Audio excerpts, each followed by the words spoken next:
What's up, YouTube Nation? Chris Pearson here, as always. I know, though, it has been a long time since I've done a video. First off, I just want to say, though, my apologies for that. I was really planning on doing another Jaguars quarterback quest video, which this is. But then I revealed on the channel some news that we got a couple days ago straight from the team. They are going to start having quarterbacks come for some like tryouts and and that kind of thing to really gauge their skills. And from what I have heard, and there might be more in this, but from what I have heard, they have mentioned they invited 5 names. There were 4 yesterday, and 1 is there today. And so this is it after 2 months. After 2 months of breaking down guys and really beginning this process and scouting these guys, the team's whittled it down to these 5 guys. And we're going to take a look back, and we are going to again look at what we saw in these guys from their film, again, their strengths, their weaknesses. But really, the point of this video, this is the final breakdown. This is where I really decide ultimately what the best choice is. Who's the best fit? Who's the best fit for the Jacksonville Jaguars out of these 5 guys? That was the whole point of this. Yeah, it was great breaking down the quarterbacks. And that was fun. This was a fun thing to do. And remember, I got inspiration for this from reading an article. And the fact that I've been bashing on the Jaguars all this time. That's where I got that from. What's next for the channel? Again, I've thrown a couple ideas out there, doing the video game breakdowns, doing my sports story thing again, and we'll see what comes of that in the coming weeks. I'm going to give it a lot of thought before I ultimately decide. I think I definitely want to do maybe the game breakdown for sure, but we'll see on the second video per week. My time schedule has been really tight of late, as you guys have probably seen. So it may just be a video a week. Some weeks might not be one. We'll just wait and see what happens. But definitely, of course, the next series that will come back is, of course, the Fantasy Football Stock Report when it resumes in time for football season. So this is kind of the culmination of this 2 months of searching, of really digging deep into these guys on game film, their profiles. And you guys can't see it, but in front of me, I have 5 different cards. I have 5 cards with names on them. I've rated these guys 1 through 5. I've, based on what I think is the best fit, based on what I have seen from them, and the likelihood that they're going to fit the mold in Jacksonville, whether they do or not. And at the end, I'm going to go from 5 up to 1. At the end, I will reveal the number 1, and it has a teal writing on it. I'll show you guys that when I reveal it. But this is going to be fun. This has been it's been a neat series, I think, to do. I've never done anything like this before. This was something different to try, and I gotta tell you what, being a scouter, it's neat. It's a neat experience. Draft day is now out in theaters. As of today, it's Friday, April 11th. It's out in theaters today. It didn't come to my theater, unfortunately. I just came back from seeing Rio 2, which, by the way, I highly recommend. So I want to see that one at some point. Kind of knowing the ins and outs of it. So this has been a fun experience. Now I can't wait till May to see what happens at the draft. It's gonna be a great experience for all these players. It always has been a great experience to see where these players go, and then later down the road what impact they have on their respective teams and organizations. So without further ado, let's get right into this, because I really again want to take a look back at these guys, the final breakdown of these guys, seeing what they bring to the table. What are they going to bring in the NFL? Will they work out in Jacksonville? And again, there's also been a lot of things lately with their pro days that also kind of help me sort this out a lot. So the 5 guys that Jacksonville invited to attend, and these actually to me were no shot because they were the top 5 of our list that we broke down on the big draft board. Teddy Bridgewater of Louisville, Blake Bortles of UCF, Johnny Manziel of Texas A&M, Derek Carr, Fresno State, Jimmy Garoppolo, Eastern Illinois. Those 5. Now, there are also reports that they may have invited Zach Mettenberger. I'm not sure on those yet or not. That might be a possibility, maybe not. But these 5 they have invited for sure. So I wanted to break down these guys for sure in this video. So we're going to start off with the quarterback that I think is the least likely to fit in Jacksonville. And there's not only because of his pros and cons, but also the fact that recently he did not have a very good pro day. His pro day has been scrutinized left and right, and he's starting to really fall down a lot of draft boards. The 5th quarterback on the list that I think is least likely to fit in Jacksonville, Teddy Bridgewater.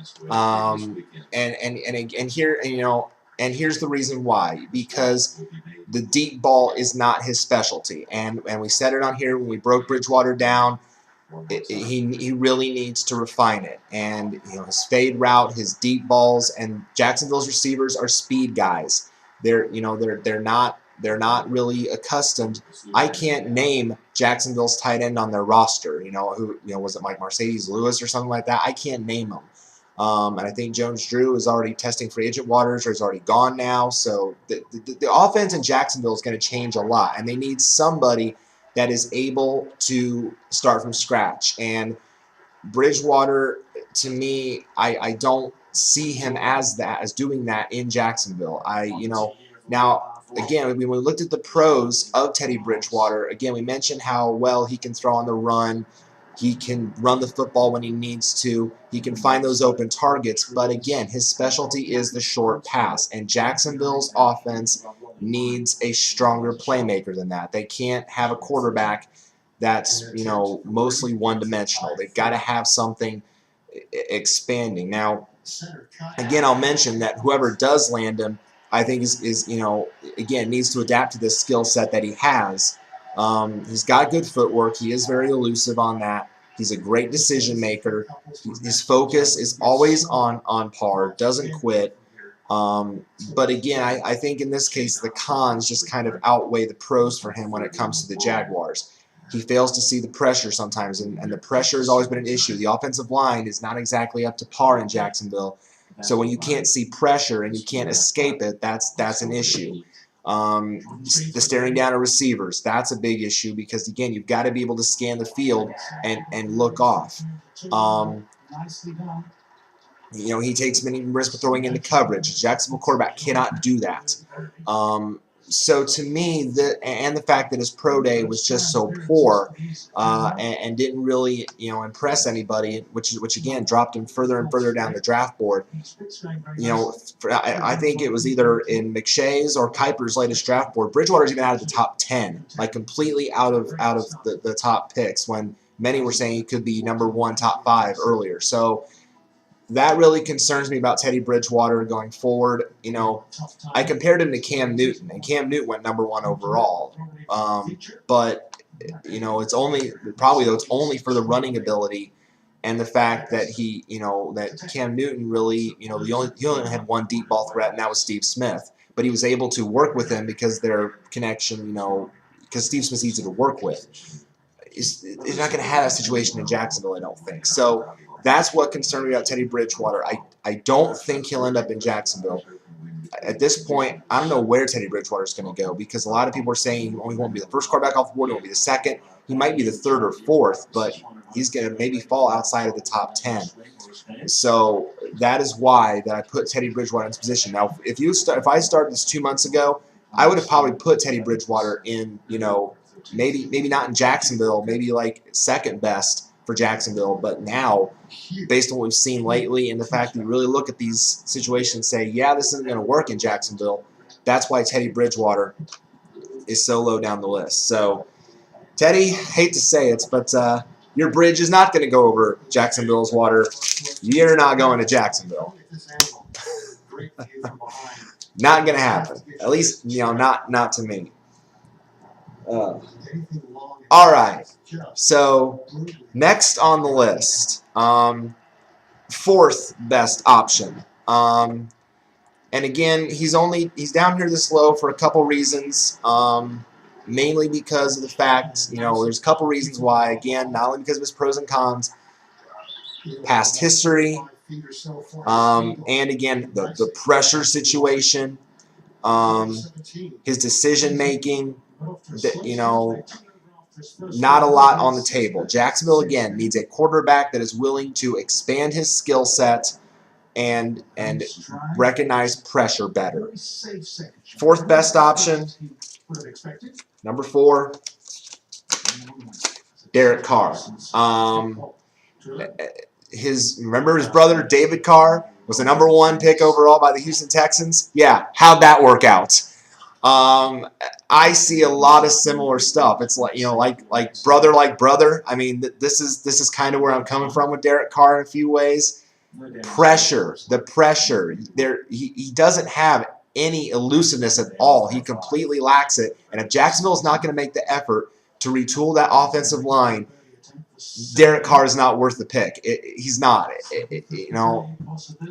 Every time I watched that game against Utah State in the Mountain West Final, he has no elusiveness. He completely lacks it. And mostly with him, whether it was when Bridgewater was taking the pressure from the outside, pressure got right at the middle, right in Derek Carr's grill, right in his face. And he said, "Oh!" And he died. I mean, literally, like LeBron James taking a foul. "Oh, I die." He literally died. So Pacers Heat tonight, 7:30. But yeah, shameless plug there, Chris. But anyway, yeah, he wilted in the face of pressure like a flower. I mean, it just went down too many times.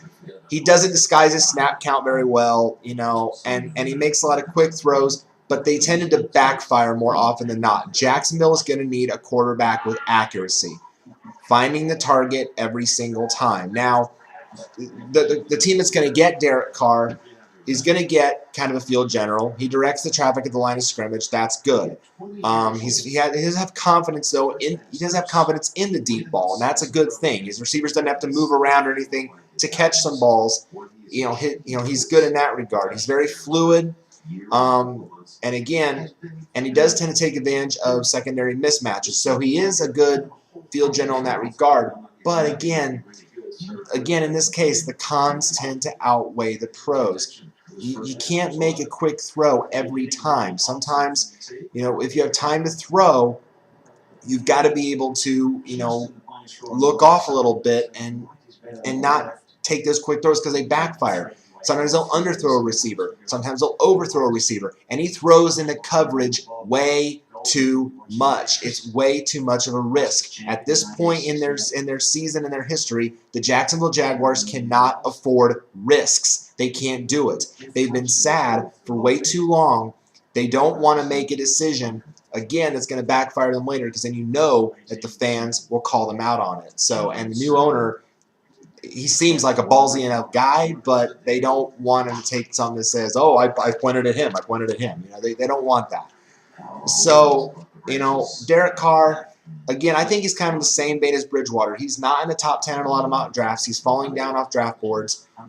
And I think it's also the level of competition. I think it's also the fact that he played in his mid-major conference in the Mountain West. The level of competition is going to be different for him than it is. Of course, his brother played at the same school, but again, it's a different level of competition. It's a whole different animal for Derek Carr. So, will he be a starter right away in the league? I don't know. I don't know if that's going to happen. I don't see him as that. Now, Bridgewater, I can see that if he lands in the right team, the right situation. For Carr, I'm not so sure. So, but I only have Carr barely above Bridgewater because, this was a tough call. But because of the fact that I think some of his pros, are suitable for Jacksonville's offense, Bridgewater, I couldn't find much of that. So it was tough between those two to sort them out. But again, as a whole, the cons outweigh the pros here. Needs to expand his throwing set. Usually it's the same throw every time. The coverage factor, the quick throws, the pressure up the middle, that's just too much. Jacksonville can't stomach that. They can't afford to keep that there. So Derek Carr, I can't see him ending up in Jacksonville. I can't see him in a situation where he would start. I think he's going to have to learn a little bit more. But for me, again, Derek Carr, wrong kind of car, not a Jaguar. I missed the camera entirely. I threw that right over the camera. Oh, cow. It went all the way over here. I airmailed that one. Holy cow, that's a Derek Carr overthrow pass right there. That's horrible. There we go. I'm littering my floor. Oh, goodness. Is there such thing as too much fun on this show? All right. So, Derek Carr, to me, not a Jaguar. All right. So now we're up to the top 3 guys. These are the guys that I think have a decent shot. But for the number 3 guy, on the number 3 guy, I have him here because you'll probably hear a lot of the analysts say that he is NFL ready. And he fits from a standpoint of the fact that he'd be a home state guy. That's not a dead giveaway. But again, I just think that in some of situations, there are some things that wouldn't work in Jacksonville. And I think he's going to actually probably end up higher on the board, or maybe even lower on the board than the couple guys that I have above him. The number 3 likelihood quarterback I have for the Jaguars, can you guess? Blake Bortles. UCF, Central Florida, Florida kid.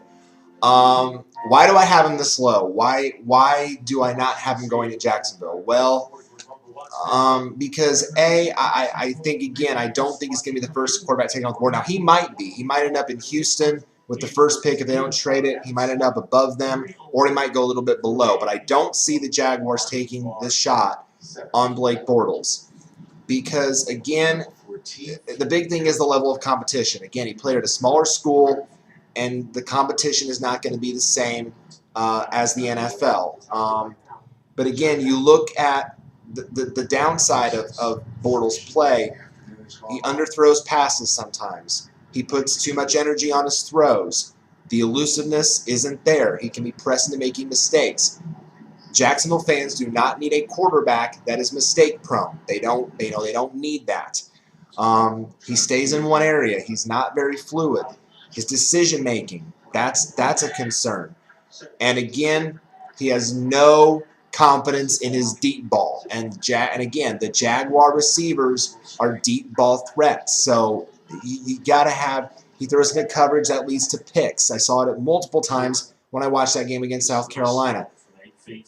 Now, the good things that he's going to bring to the NFL, obviously there are also many because, again, people are saying that he's NFL ready. His screen passer, he throws darts. When he finds the open guy, it's there. He finds the guys that he needs to. He also, like Derek Carr, he scans the field very much. He's not afraid to make the throws. His skill set of throws is very wide, and that's always good. When he does run, which isn't very often, but when he does show some great speed. He doesn't wilt under pressure. He does make plays in the face of pressure, and he's very, very clutch. He's got the clutch gene like an Andrew Luck, and that's what a lot of people are comparing Bortles to is Andrew Luck. He can lead the comeback drives, the rallying drives. He has that in him. But he's just got to refine a few things in his game. I certainly am rooting for this kid. I think he's going to be a big-time rookie. I think he can start right away in the NFL. But again, I think because of the fact that those things that fans don't want to see in Jacksonville from a guy like Blake Bortles, I think is the reason that I don't see him going to Jacksonville. I want to see him, in Houston, Blake Bortles could thrive. I think certainly in there the offense is tailor-made for him. Maybe further down, like the 4, 5, 6, 7 range. Minnesota at 8 is intriguing. So I certainly think if he ends up in the right situation where he can walk in day one and start, I hope that Blake Bortles can be successful. But because of the fact that he's got a little, I just don't think he'd be fully tailor-made for Jacksonville's style. Because of the fact that, again, the deep ball needs work. The decision-making sometimes needs work. The elusiveness needs work. These are things that a quarterback needs to succeed right now in Jacksonville, again, with that offensive line situation. He would be thrown into a situation where sometimes it would just be like he wouldn't know what to do. So, so to me, I mean, now if he does land in Jacksonville, again, wherever he goes, I hope he succeeds. But to me, I can't see him thriving in Jacksonville. Now I'm sure the home state people would love it. But again, I just think that those little things that to me would keep him out of an ideal fit for Jacksonville need to be refined. But certainly, again, I'm pulling for him. I'm pulling for Blake Bortles, hook, line, and sinker. I'm on board. I really hope that he can succeed somewhere in the NFL. I just don't think ideally by an iota, by maybe like a half of a fraction. The next guy up is like a fourth, and then the first guy, of course, is my pick. But he's so close, but just to me, not Jaguar material. Just not quite. Close, but no cigar. So, Blake, I love you in the sense that I hope you succeed. But to me, again, I airmailed it, not a Jaguar.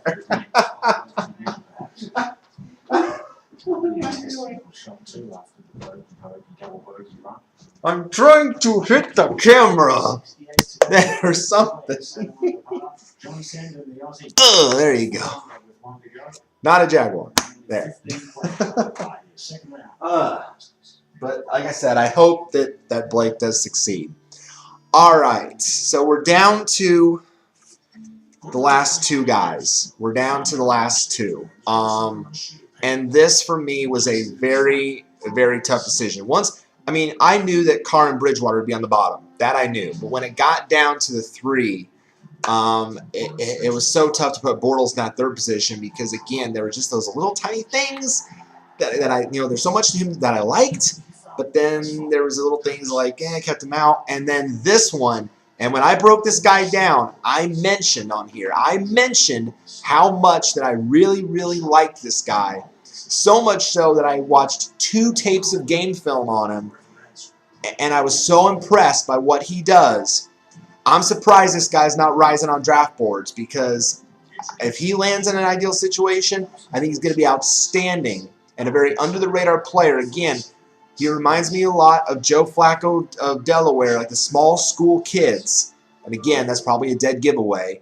But this guy, I think I would be not surprised if he ends up in Jacksonville. I'd be not surprised where he ends up anywhere. I hope, again, this guy gets a chance to start right away, and if not, at least in a year. Number 2, Jimmy Garoppolo. And now a lot of you are going to say, you have him over Bortles? Are you kidding me? And you said Bortles' competition was small. He played at Eastern Illinois. Well, yeah, but all he did at Eastern Illinois was lead that school to, I think, at least one championship. Always competitive in the FCS playoffs. So, yes, the level of competition, yes, that's a concern. But when you look past that, when you look past that and you see what this kid can do on film, again, I watched 2 tapes of this kid, including the win over San Diego State this past season. They were blowing teams out of the water. This guy, I was so impressed. So let me mention first again what I didn't like, and there wasn't a whole lot of him that I didn't like. The running ability, there is none of it. He doesn't, his coaches kind of squirm when he starts to run. So maybe, again, if that pressure gets to him, that might be a long thing for him. The level of competition, I mentioned that right away. It's not the same. It's not going to be the same. But I think he can overcome that. And, the dink and dunk style, the screen passing, that's not his thing. That's not his capability. So he needs to expand his skill set just a little bit when it comes to the passes. But when you look at the deep ball he throws on film, oh my gosh, outside of Manziel, I have never seen anyone else throw a more solid deep ball than Jimmy Garoppolo. It was on point. His pocket presence to Manziel is so similar. Fluid, patient in the pocket, quickly makes throws when he has to. It's a quick 2-step, and then boom, it's there. And the open guy is right there every time. He does not waste time. He's aware of where's out of the field, of down, distance, yard markers, play clock. He is aware of it all. He has that inner clock in his head that is perfect. That's his specialty. The deep ball, the fade route that the receivers go for in Jacksonville. That's his specialty. Blitzes, he picks up on them right away. There were multiple times in the film that I watched on this guy that he was immediately picking up the blitz, making plays in that face of pressure, not afraid to take the hit. Field vision, outstanding. One of the best that I saw out there. The play fake, he sells that brilliantly. There is so much to like about this guy. I am shocked that in some draft boards he's outside the top 10. I'm honestly shocked. I can't believe what I've seen from him. And, you know, I mean, just outstanding stuff. Wherever this guy lands, again, I'm rooting for him. I hope he starts right away. The only reason why I don't have him at 1, obviously, is because the guy that I have above him, who you've probably figured out by now, is because I think just a slightly better fit because of what I've seen on tape and throughout his career, albeit a brief career.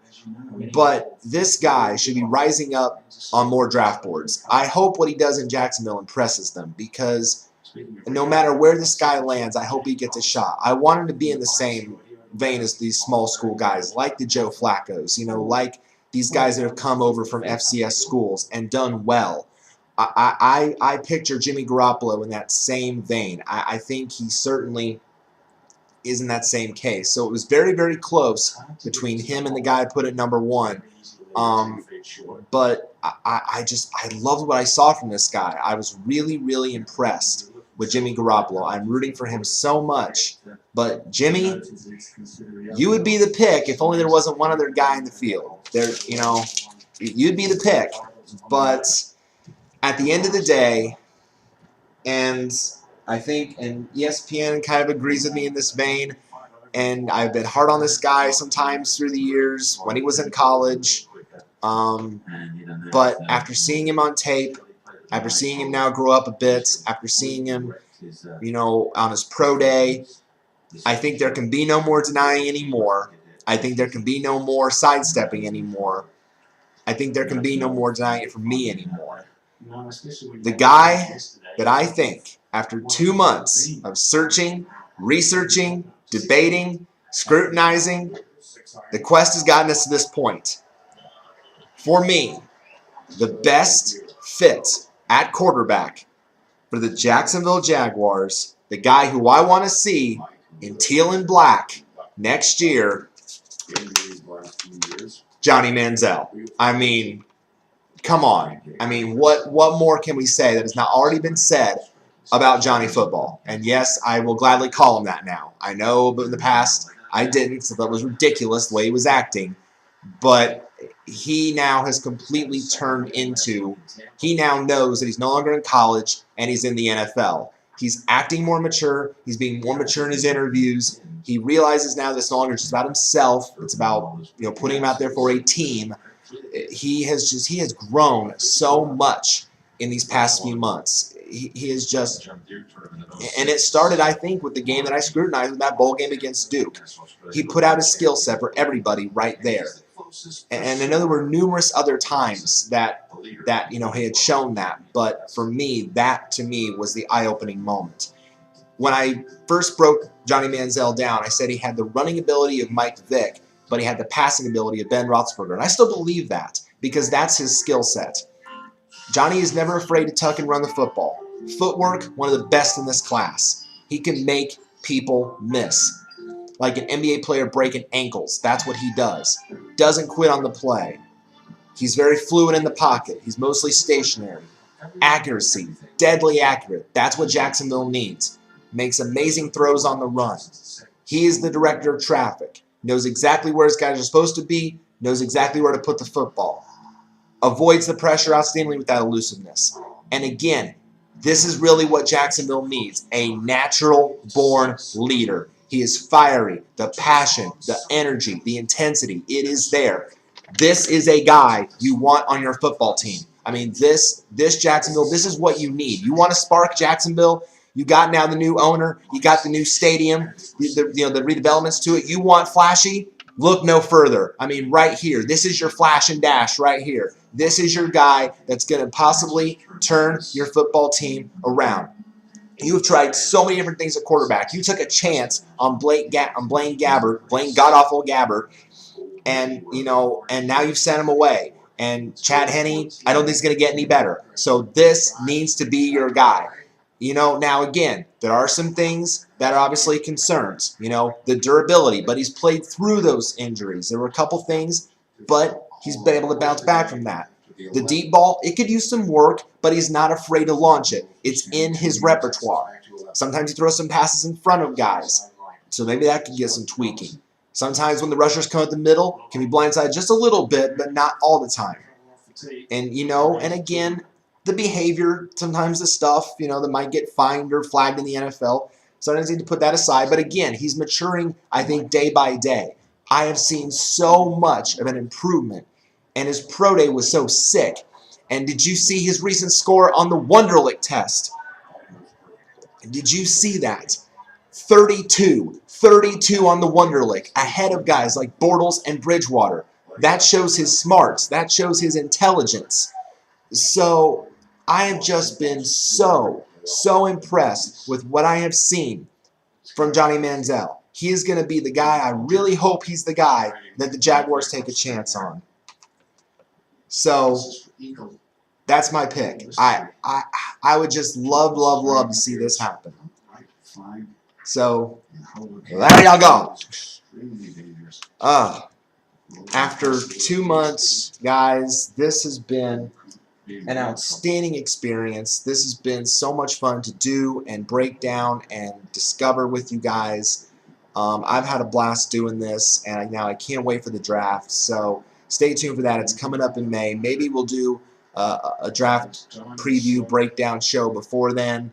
Looking at the first round, maybe. Again, I'm thinking about doing the game weekly breakdown starting next week. So just a lot to dissect going forward. And then, again, remember, in August, we'll resume with the stock report once the football season starts again. So a lot to stay tuned to on this channel, but this has been a blast, guys. It's been so much fun. Again, thank you for the viewers, the subscribers, everybody out there for making this channel what it is. I do this for you guys, and I just am so appreciative of all the support. Thank you so much. God bless you guys, and stay tuned for what's to come on this channel next week.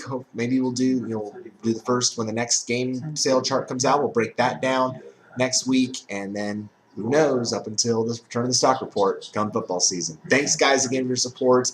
Thanks for helping us and being a part of finding the Jaguars' next quarterback in the Jaguars quarterback quest. Take care, guys.